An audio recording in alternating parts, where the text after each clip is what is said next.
Isu dualisme kepemimpinan LPM Kota Medan antara prakarsa masyarakat dan intervensi pemerintah. Sebagai ketua LPM Kota Medan menggantikan ketua LPM yang enggak dan dipegang itu bahwa itu memang benar sah dari provinsi. Salam pemberdayaan.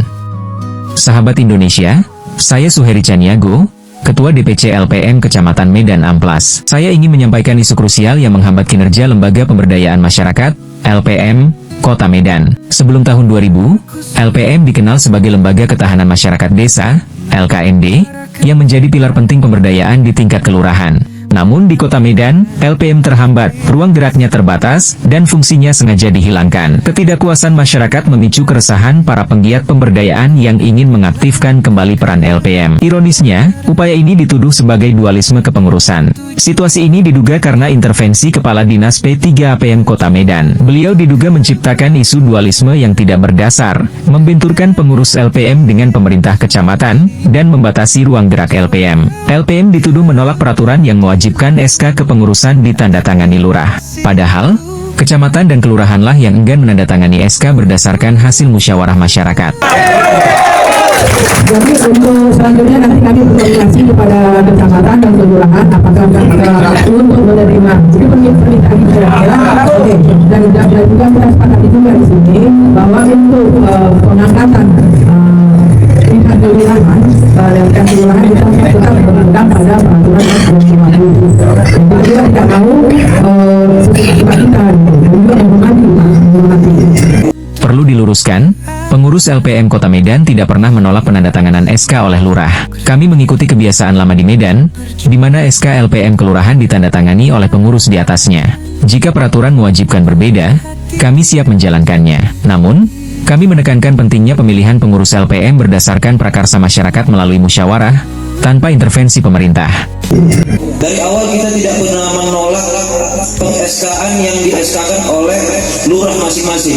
Hanya saja di sini kita tidak ingin mengulang apa yang terjadi pada program PMKN Mandiri, yang mana di situ disebut bahwa pembentukan PMKN Mandiri itu atas prakarsa masyarakat, melibatkan keterlibatan masyarakat secara keseluruhan. Namun yang terjadi karena SK-nya di-SK-kan oleh kelurahan dan seterusnya, maka hal-hal yang terjadi adalah hal-hal memonopoli pengurus-pengurus tersebut.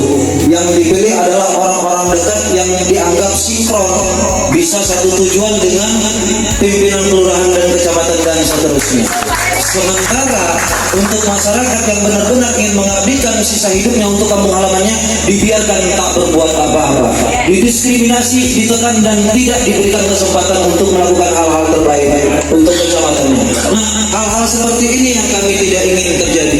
Tentu kami setuju apabila SK LPM kelurahan di SK oleh kelurahan, namun tetap mengacu kepada pedoman dasar untuk terbentuknya LPM, yaitu LPM dibentuk atas prakarsa masyarakat. Biarkan masyarakat melakukan musyawarah tanpa intervensi pemerintah. Hasil musyawarah laporkan ke kelurahan, SK akan selesai. Jadi itu yang perlu ditekankan. Kami tidak membantah apa aturan pemerintah, tidak. Tapi tolong masyarakat juga tidak boleh terlalu dikebiri. Peran lurah hanya mengesahkan hasil musyawarah. Ini sesuai prinsip demokrasi dan pemberdayaan masyarakat. Keberadaan dan pengelolaan LPM dilandasi hukum yang kuat. Undang-Undang Nomor 6 Tahun 2014 tentang Desa, prinsipnya berlaku analogis untuk kelurahan, dan peraturan Menteri Dalam Negeri mengatur LPM, termasuk mekanisme pembentukannya. Sayangnya, Kepala Dinas P3 APM Kota Medan menghindari diskusi terkait hal ini, termasuk pembahasan peraturan yang mengatur kegiatan dan pembentukan LPM berdasarkan Ed, Art, dan Permendagri. Kami berharap Wali Kota Medan mengevaluasi kepemimpinan Kepala Dinas P3 APM Kota Medan karena telah menciptakan isu dualisme dan mempersempit ruang dialog dan menimbulkan kegaduhan hampir di setiap kecamatan yang ada di Kota Medan. Medan. Intervensi pemerintah seharusnya berupa pembinaan dan fasilitasi, bukan kontrol dan intervensi yang menghambat pemberdayaan. LPM harus menjadi wadah aspirasi masyarakat, bukan alat politik.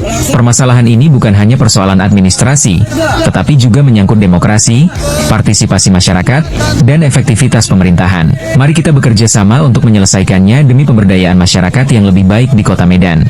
Pada akhir video ini, kami ingin menyampaikan bahwa, jangan-jangan ada rahasia besar yang sengaja ditutupi oleh Kepala Dinas P3 APM Kota Medan. Bisa jadi ini ada hubungannya dengan laporan penggunaan dana hibah yang sampai sekarang tidak jelas keberadaannya, yang melibatkan banyak pihak dari unsur pengurus LPM di masa sebelumnya. Tadi Pak, masalah dana hibah ya Pak ya. Dana hibah itu dalam proses pertanggungjawaban. Jadi dana hibah itu kita kasih pada tahun 2003 di pertengahan jalan meninggal. Beberapa kegiatan sudah dilakukan mereka dan itu tertentu SPJ-nya sudah siap, tapi belum sempat meninggal. Jadi itu sudah berjalan, tapi ini proses kami tetap mengimbau kepada pihak-pihak yang menerima dulu tetap membuat proses pertanggungjawabannya. Jadi sekarang dalam proses pertanggungjawabannya. Jadi tidak lagi dibiarkan. Jadi wajar rasanya, kalau kami mencurigai, ada rahasia besar yang belum terungkap, terkait pengelolaan dana hibah yang besarnya mencapai angka 500 miliar rupiah. Terima kasih sudah menonton, sampai jumpa pada sorotan berikutnya, yang akan mengungkapkan hasil investigasi dan analisis dugaan penyelewengan dana hibah anggaran tahun 2023. Salam pemberdayaan.